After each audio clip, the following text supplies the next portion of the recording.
पाकिस्तान तहरीक इंसाफ ने Islamabad high court के जजेस के खत के मंदरजात की तहकीकात के लिए वफाकी हुकूमत की जानिब से इंक्वायरी कमीशन के क़याम और उसके जरिए तहकीकात को मुकम्मल तौर पर मुस्तरद कर दिया।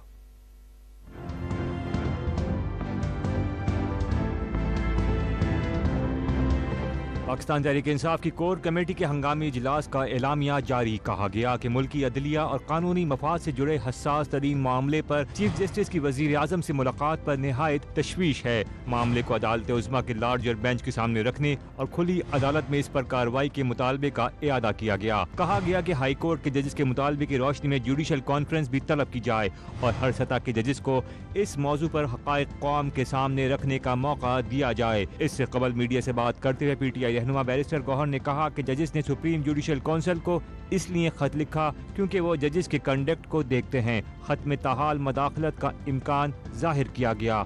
अदालत पर मुनहसर है कि वो कैसे इस मामले को देखती है। बार ने सुप्रीम जुडिशल काउंसिल को लिखा है, वो एक इदारा है जो जजेस की कंडक्ट को देखता है और वो इंक्वायरी करता है, सबसे पहले उनको आता है और उन्हीं से कहा गया है कि अभी भी इंटरफेरेंस हो रही है तो अदालत दोनों तरफ देख सकती है, लेकिन सुप्रीम कोर्ट के पास है, इसलिए मुताल्लिका चीफ जस्टिस साहब जो है वो सारे उसमें मौजूद होते हैं। PTI रहनुमा लतीफ़ खोसा ने दावा किया कि ये मामला सिर्फ इस्लामाबाद के जजों तक महदूद नहीं, दीगर सूबों में भी यही सूरत हाल है।